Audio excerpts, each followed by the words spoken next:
إن الحمد لله نحمده ونستعينه ونستغفره ونعوذ بالله من شرور أنفسنا ومن سيئات أعمالنا من يهده الله فلا مضل له ومن يضلل فلا هادي له وأشهد أن لا إله إلا الله وحده لا شريك له وأشهد أن محمدا عبده ورسوله أرسله بالحق بشيرا ونذيرا يا أيها الذين آمنوا اتقوا الله حق تقاته ولا تموتن إلا وأنتم مسلمون يا أيها الناس اتقوا ربكم الذي خلقكم من نفس واحدة وخلق منها زوجها وبث منهما رجالا كثيرا ونساء واتقوا الله الذي تساءلون به والأرحام إن الله كان عليكم رقيبا يا أيها الذين آمنوا اتقوا الله وقولوا قولا سديدا يصلح لكم أعمالكم ويغفر لكم ذنوبكم ومن يطع الله ورسوله فقد فاز فوزا عظيما أما بعد فإن خير الحديث كتاب الله وخير الهدي هدي محمد صلى الله عليه وسلم وشر الأمور محدثاتها وكل محدثة بدعة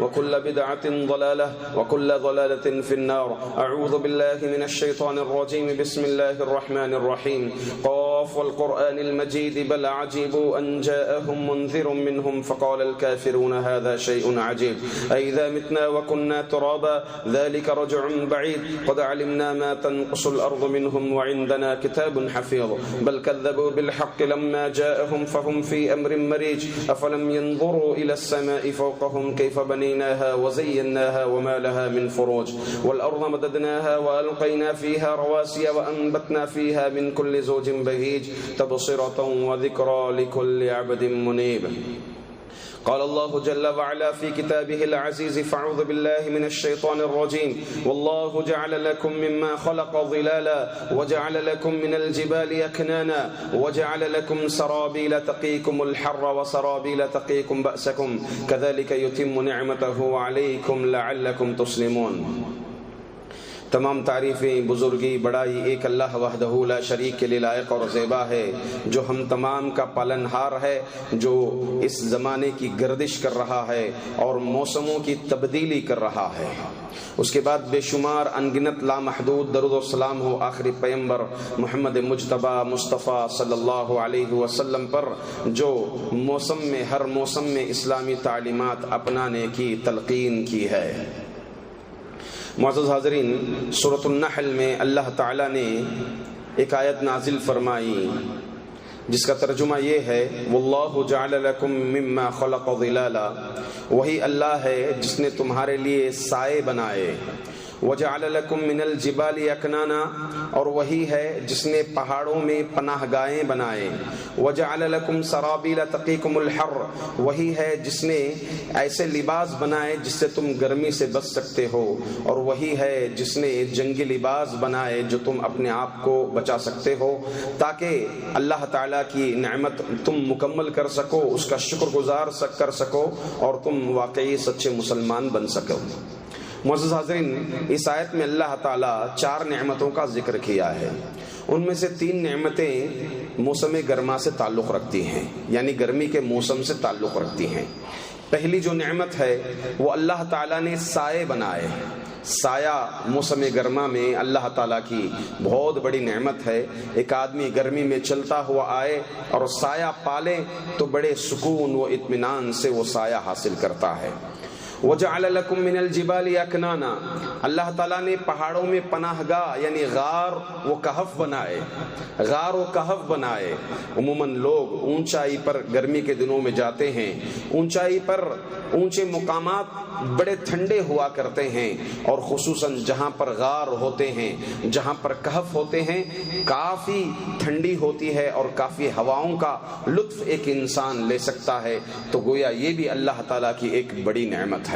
اسی طرح اللہ تعالیٰ نے لباس مختلف قسم کے بنائے، اس میں سے ایسا لباس جو موسم گرما میں انسان پہن کر کے واقعی گرمی سے بچ سکتا ہے اور گرمی سے محفوظ ہو سکتا ہے۔ یہ تینوں نعمتیں خصوصاً موسم گرما یعنی گرمی کے موسم سے تعلق رکھتی ہیں۔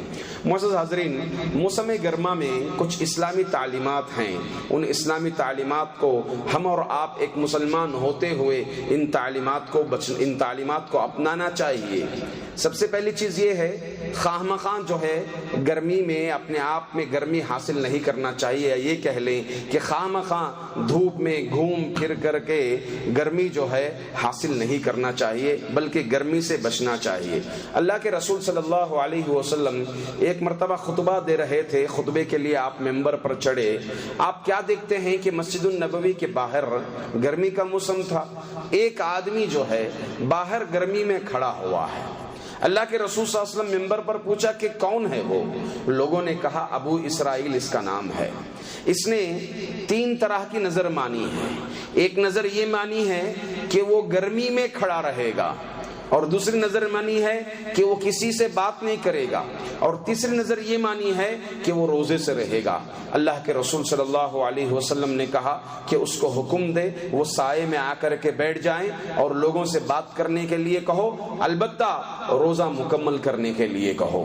نظر اگر کوئی اللہ کی نافرمانی میں یا غلط نظر مانتا ہے تو نظر توڑ دینا چاہیے اور اس نظر کا کفارہ ادا کر دینا چاہیے، البتہ جو اللہ کی اطاعت میں نظر مانے ہیں اس نظر کو پورا کرنا چاہیے، جیسا کہ اللہ کے رسول صلی اللہ علیہ وسلم نے روزے کی نظر کو پورا کرنے کا حکم دیا۔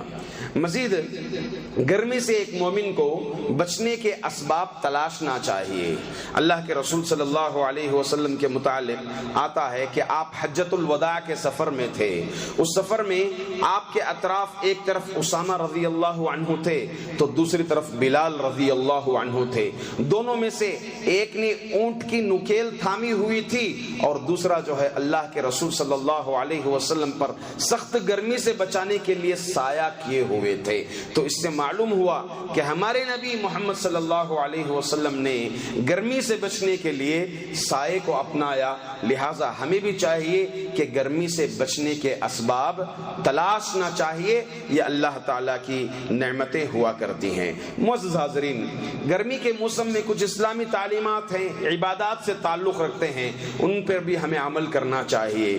گرمی کے موسم میں اگر ہم باہر کھلی جگہ پر نماز پڑھ رہے ہیں تو ایسے وقت جب سجدہ کرنے جا رہے ہیں تو ظاہر سی بات ہے پتھر ہو یا وہ زمین ہو گرم ہوتی ہے، تو ایسے وقت کوئی کپڑا سجدہ کرنے کے لیے آڑ کرنا، بچھونا، یہ شریعت سے ثابت ہے۔ چنانچہ حدیث میں آتا ہے، انس رضی اللہ عنہ راوی ہیں، فرماتے ہیں کنا نصلی مع رسول اللہ صلی اللہ علیہ وسلم فی شدت الحر فاذا لم يستطع احدنا ان يمكن وجهه من الارض بسط ثوبه فسجد علیہ۔ ہم اللہ کے رسول صلی اللہ علیہ وسلم کے ساتھ سخت گرمی میں نماز پڑھ رہے تھے۔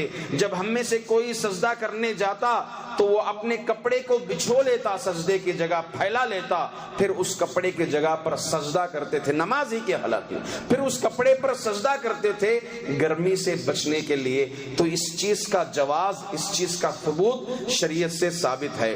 اسی طرح نماز ظہر، نماز عصر، نماز فجر، نماز مغرب اول وقت پر پڑھنا افضل ہے، مگر اگر سخت گرمی ہے تو نماز ظہر خصوصاً تھوڑا وقت دینا چاہیے، یہاں تک کہ ہلکا سا وقت ٹھنڈا ہو جائے، ایسے وقت پر نماز پڑھنا چاہیے۔ اللہ کے رسول صلی اللہ علیہ وسلم کے متعلق آتا ہے، صحابہ رسول فرماتے ہیں کہ اب جب ہم سفر میں ہوتے تھے اس وقت ایک مرتبہ سفر میں تھے، سخت گرمی تھی، سب نماز کے لیے بیٹھے ہوئے تھے، مؤذن اذان دینے کے لیے اٹھا، اللہ کے رسول صلی اللہ علیہ وسلم نے روکا، کہا کہ تھوڑا ٹھنڈا ہونے دو وقت۔ پھر مؤذن بیٹھ گئے، کچھ دیر بعد پھر اذان دینے کے لیے کھڑے، اللہ کے رسول صلی اللہ علیہ وسلم نے دوبارہ روکا، پھر کچھ دیر کے بعد نبی اکرم صلی اللہ علیہ وسلم نے اذان دینے کا حکم دیا۔ پھر آپ نے یہ فرمایا، ان شدت الحر من فیح جہنم فاذا اشتد الحر فابردوا بالصلاۃ، یقیناً سخت گرمی یہ جہنم کے سانس لینے کی وجہ سے ہے، یہ گرمی جہنم کی سانس لینے کی وجہ سے ہے۔ جب تم نماز پڑھو تو ٹھنڈے وقت میں نماز پڑھو، یعنی ظہر کا وقت گرمی کے موسم میں تھوڑا وقت ٹال لینا چاہیے، کچھ دیر کے بعد جو ہے نماز پڑھنا چاہیے، یہ بھی ہمیں شریعت تعلیم دیتی ہے۔ اسی طرح سے سفر کے مرحلے میں یا سفر میں جب ہیں، خصوصاً گرمی کے موسم میں نفل روزوں سے اہتمام کرنا چاہیے، نفل روزوں سے بچنا چاہیے، نفل روزے نہیں رکھنا۔ گرمی کے موسم میں سفر کر رہے ہیں، گرمی کے موسم میں سفر کر رہے ہیں تو نفل روزوں سے بچنا چاہیے۔ آپ دیکھیں اللہ کے رسول صلی اللہ علیہ وسلم سفر میں تھے، ایک آدمی کو درمیان میں بٹھا کر اس کے اطراف و اکناف لوگ کھڑے ہو کر اس کو سایہ کر رہے تھے۔ اللہ کے رسول صلی اللہ علیہ وسلم نے پوچھا یہ کیا ہے، کیوں اس طرح سے آپ سایہ کر رہے ہیں؟ لوگوں نے کہا یہ تھک چکا ہے، سفر میں ہے، گرمی میں ہے، اس لیے ہم اس پر سایہ کیے ہوئے ہیں۔ تو اللہ کے رسول صلی اللہ علیہ وسلم نے فرمایا لیس من البر الصوم فی السفر، یہ نیکی نہیں ہے، سفر میں روزہ رکھنا نیکی نہیں ہے، سفر میں روزہ رکھنا نیکی نہیں ہے۔ حتیٰ کہ نفل نماز، نفل روزہ دور کی بات، فرض روزہ بھی اگر ہم سفر پر ہیں تو اختیار ہے، ہم چاہیں روزہ توڑ لیں چاہے روزہ رکھ لیں، دونوں اختیار ہیں۔ اگر سخت گرمی ہے یا سخت تھکاوٹ ہے، انسان اپنے جسم کو تھکا رہا ہے، مشکل میں روزہ رکھ رہا ہے تو اس کے لیے وہ روزہ مکروہ ہے۔ اس کے برعکس اگر کوئی سفر میں تھکتا نہیں ہے اور تھکاوٹ بھی نہیں ہے، روزہ رکھ لیتا ہے تو وہ مکمل اس کے لیے اختیار ہے۔ البتہ نفل روزہ ہے، سفر میں ہے تو سخت اس کے لیے اللہ کے رسول صلی اللہ علیہ وسلم نے فرمایا کہ نیکی نہیں ہے سفر میں روزہ رکھنا، سفر میں روزہ رکھنا نیکی نہیں ہے۔ تو اس اعتبار سے نفل روزوں میں جب سفر میں جا رہے ہیں، گرمی کا موسم ہے تو نفل روزوں سے بچنا بھی چاہیے۔ اسی طرح سے گرمی کی شدت کی وجہ سے سر پر پانی بہانا اس کا بھی ہمیں ثبوت ملتا ہے۔ حضرت ابو بکر بن عبد الرحمن رضی اللہ عنہ فرماتے ہیں لقد رأيت رسول اللہ صلی اللہ علیہ وسلم بالعرج يصب على رأسه الماء وهو صائم من العطش او من الحر، میں نے نبی اکرم صلی اللہ علیہ وسلم کو عرج نامی مقام پر دیکھا۔ کیا دیکھا؟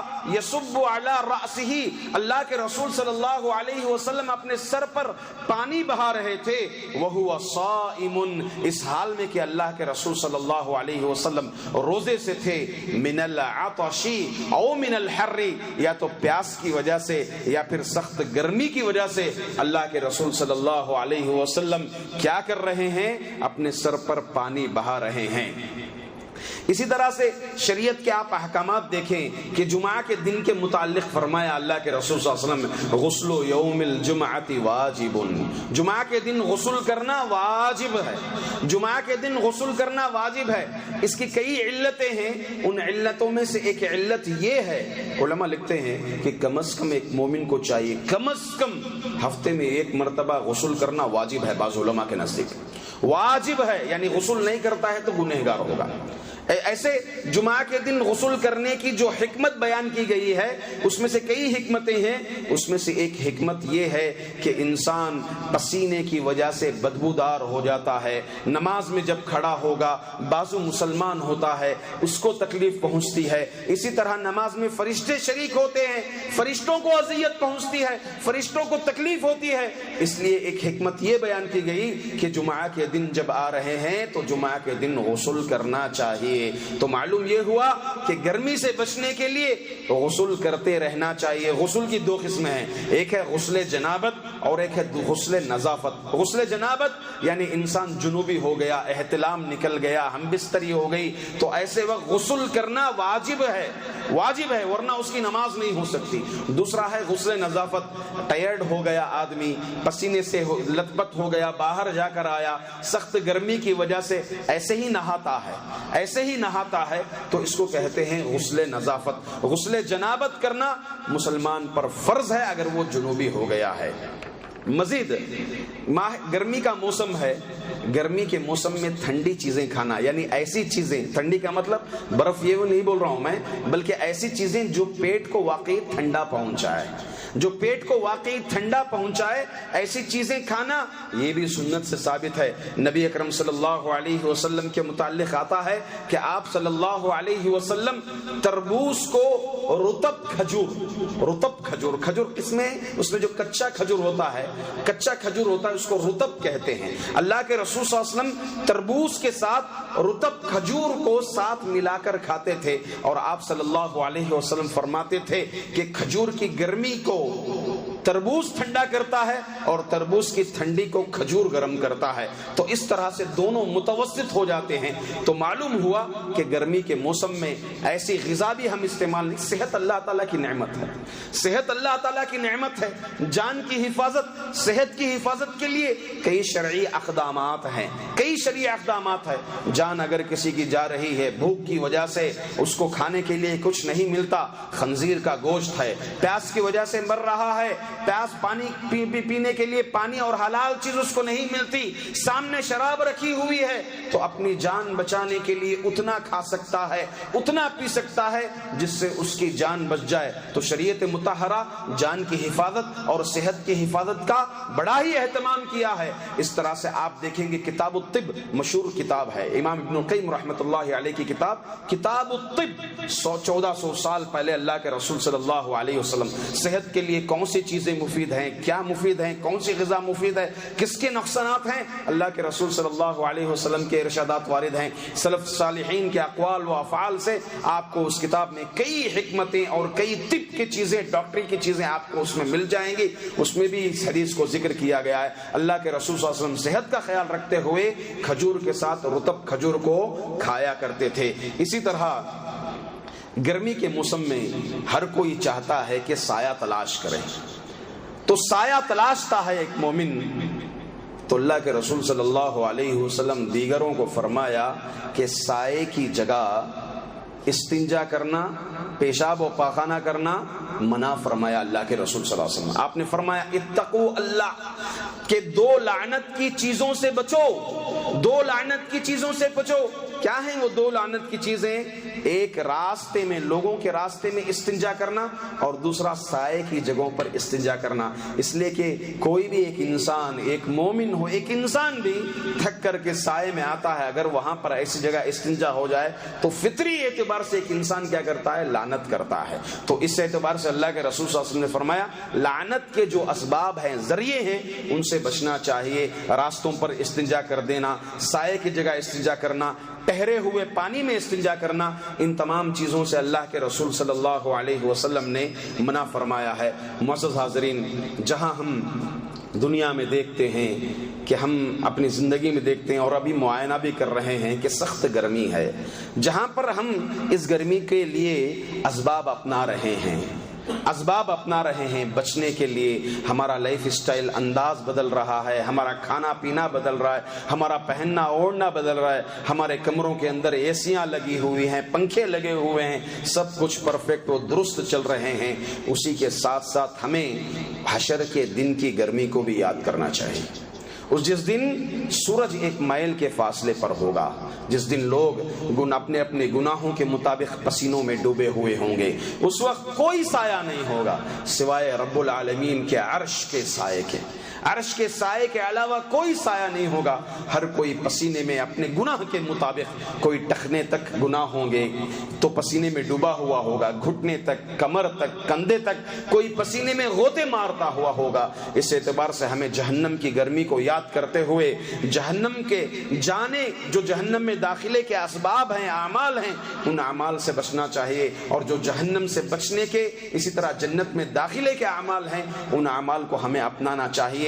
جب ہم یہاں اتنی دوروں پر سورج ہے، کئی کلومیٹروں پر، ہزاروں لاکھوں کلومیٹروں کے فاصلے پر سورج موجود ہے، جب اس کی اتنی گرمی ہو سکتی ہے تو حشر کے میدان میں 1 میل کے فاصلے پر سورج ہوگا، تو اس وقت ہمارا انجام کیا ہوگا؟ اس اعتبار سے ہم اپنے اعمال کا محاسبہ بھی کرنا چاہیے، اور اس دن کی گرمی سے بچنے کے لیے ہمیں اس کا اہتمام ابھی اس دنیا میں ہی کرنا چاہیے۔ مزید اس گرمی کا خیال کرتے ہوئے ہمیں انفرادی طور پر خصوصاً ہم نے اجتماعی اعتبار سے بھی صلاۃ الاستغاثہ پڑھا، بارش کی نماز پڑھی، انفرادی اعتبار سے ہر مومن کو دعا بھی کرنا چاہیے، اللہ تعالیٰ سے بارش کی طلب کی، دعا بھی کرنا چاہیے۔ اللہم اغیثنا غیثا مغیثا ہنیئا مریئا نافعا غیر ضار، عاجلا غیر آجل. اس دعا کو ہم بکثرت چلتے پھرتے بھی اللہ تعالیٰ سے ان دعاؤں کو کرتے رہنا چاہیے. یہ بارش رکنے کی وجہ کیا ہے؟ اس کا ایک سبب حدیث میں یہ بیان کیا گیا ہے کہ لوگ جب صدقہ زکوٰۃ خصوصاً جو واجب ہے زکوٰۃ، اس زکوٰۃ سے اگر رک جائیں گے، زکوٰۃ دینا بند کر دیں گے، یا زکوٰۃ کو غلط طریقے سے دیں گے، غلط مستحقین کو اگر زکوٰۃ دیں گے، تو اللہ تعالیٰ آسمان سے بارش کو روک لیتے ہیں. تو اس اعتبار سے ہمیں چاہیے کہ اگر فرض زکوٰۃ ہم پر فرض ہوئی ہے، ہمارے مال میں زکوٰۃ فرض ہوئی ہے، تو ہم زکوٰۃ نکالیں اور مزید ساتھ ساتھ نفلی صدقات بھی کرنے کی کوشش کریں، اور ساتھ ساتھ میں اللہ تعالیٰ سے استغفار کریں. حضرت نوح علیہ الصلوۃ والسلام اپنی قوم کو نصیحت کرتے ہوئے فرمایا فاستغفروا ربکم انہ کان غفارا. تم اپنے رب سے استغفار کرو، اپنے گناہوں کی بخشش طلب کرو. گناہ نہیں ہے پھر بھی گناہوں کی بخشش طلب کرتے رہو، اللہ تعالیٰ سے استغفار کرتے رہو. انہ کان غفارا، وہ گناہوں کو بخشنے والا ہے. پھر آگے اللہ فرماتے ہیں یرسل السماء علیکم مدرارا، وہ آسمان سے بارش برسائیں گے، وہ آسمان سے بارش برسائیں گے. اگر استغفار کریں گے تو استغفار کا ایک بڑا فائدہ یہ ہوگا کہ اللہ تعالیٰ آسمان سے بارش برسائیں گے. وَيُمْدِدُكُمْ بِأَمْوَالٍ وَبَنِينَ، اور تو اور دنیا کا ایک فائدہ یہ ہوگا کہ اللہ تعالیٰ مال و اولاد میں برکت بھی دیں گے. مال و اولاد میں اللہ تعالیٰ وسعت بھی عطا فرمائیں گے، برکت بھی عطا فرمائیں گے. تو اس اعتبار سے بارش کے لیے ہر ایک مومن کو بارہا جو ہے دعائیں کرتے رہنا چاہیے، استغفار کرتے رہنا چاہیے، صدقہ و خیرات کرنا چاہیے، اور خصوصاً جو واجب ہے زکوٰۃ اس کو ادا کرنا چاہیے. معزز حاضرین، آج کا دن یقیناً ہم اور آپ کے لیے ایک امتحان کا دن ہے. ہم اور آپ کے لیے امتحان کا دن ہے. ایسا نہ ہے کہ سخت گرمی ہے، کون جائے گا، کون نکلے گا، کون لائن میں کھڑے گا، کون قطار میں کھڑے گا، ہمارے ایک ووٹ دینے سے کیا ہوگا. تو یہ ایسے ہی ہو جائے گا کہ ایک بادشاہ اپنی رعایا کو حکم دیا کہ ایک ٹینکی میں، ایک خانے میں جو ہے ہر کوئی ایک ایک پیالے میں لا کر دودھ بھر دیں. اس میں سے ہر ایک یہ سوچا کہ بھائی اگر میں اکیلا پانی ڈال دوں گا تو بادشاہ کو کیسے پتا چلے گا کہ کون نافرمان ہے کون مطیع ہے. اس طرح سے ہر ایک لا کر اس ٹینک میں، اس خانے میں پانی ہی بھرتا رہا. جب ٹینک کھول کر نتیجے میں دیکھا گیا سب کا سب پانی نکلا. اس اعتبار سے آج ہمارے لیے ایک امتحان کا دن ہے. اپنے ایمان کی حفاظت، اپنے ایمان کی حفاظت، آج گواہی دینے کا وقت ہے. اللہ فرماتے ہیں قرآن میں وَلَا تَكْتُمُوا الشَّهَادَةَ، تم گواہی کو چھپاؤ مت، تم گواہی کو چھپاؤ مت. پھر اللہ کے رسول صلی اللہ علیہ وسلم نے فرمایا من کتم شہادتن اذا دعی الیہا کمن شہید بالزور، جو کوئی اپنی گواہی کو چھپاتا ہے اس کو بلایا جاتا ہے اس کام کے لیے، مگر گواہی کو چھپاتا ہے گویا کہ اس نے جھوٹی گواہی دی. سمجھ لو ووٹ دینا ایک گواہی ہے، اور گواہی کو بلانے سے پہلے ایک مومن سچی گواہی کے لیے آگے بڑھنا یہ ایک مومن کا حق رکھتا ہے. ان میں سے اکثر و بیشتر مومن نوجوان، کئی لوگ یہ سوچتے ہیں کہ ہم کفر و طاغوت میں جی رہے ہیں تو لہٰذا ووٹ دینا کفر کو بڑھاوا دینا ہے، طاغوت کو بڑھاوا دینا ہے. یہ بے عقلی باتیں ہیں، یہ بے عقلی باتیں ہیں. یہ بھائی آپ آئی ڈی کارڈ بنائے ہوئے ہیں، کیا مطلب ہے؟ آپ ہیلمٹ پہن کر کے قانون کو فالو کرتے ہیں، کیا مطلب ہے؟ آپ آدھار کارڈ بنائے ہوئے ہیں، کیا مطلب ہے اس کا؟ کیا مطلب ہے؟ آپ کیا ثابت کرنا چاہ رہے ہیں؟ گویا آپ حکومت کو مان رہے ہیں. تو اس اعتبار سے ایک مومن کا حق بنتا ہے کہ ووٹ دے، باقاعدہ طور پر ووٹ دے. یہ ہمارے ایمان کی حفاظت ہے. اگر کوئی نماز نہیں پڑھتا ہے تو گناہ اس کے حد تک رہے گا، اور اگر کوئی ووٹ نہیں دیتا ہے تو گنہگار وہ بھی ہوگا، ساتھ میں پورے امت مسلمہ کو نقصان پہنچا رہا ہے، ساتھ میں اسلام کو نقصان پہنچا رہا ہے، اور تو اور مزید میں یہ کہوں تو غلط نہ ہوگا کہ پوری انسانیت کو نقصان پہنچانے کی کوشش کر رہا ہے. انسانیت خطرے میں ہے. اگر ہم صحیح معنی میں وقت پر اور صحیح جگہ پر ووٹ نہیں دیں گے تو سمجھو انسانیت خطرے میں ہے، ایمان خطرے میں ہے، خود ہماری عبادتیں خطرے میں آ جائیں گے. اس اعتبار سے ایک مومن کو چاہیے کہ وہ ووٹ دے. ہم ظلم و ستم دیکھ رہے ہیں، ظلم و ستم سے کوئی مخفی چیز نہیں ہے. ظلم و ستم دیکھ رہے ہیں, کہاں کہاں ظلم ہو رہا ہے, کہاں زیادتی ہو رہی ہے, کہاں حق تلفی ہو رہی ہے, ہم دیکھ رہے ہیں. اللہ کے رسول صلی اللہ علیہ وسلم فرماتے ہیں جس کسی کو بلایا جائے ظالم کی مدد کے لیے اور وہ ظلم کو دیکھ رہا ہے, اس کی مدد نہیں کرتا, کل قیامت کے دن اللہ تعالیٰ پوری مخلوق کے سامنے اس کو ذلیل کرے گا.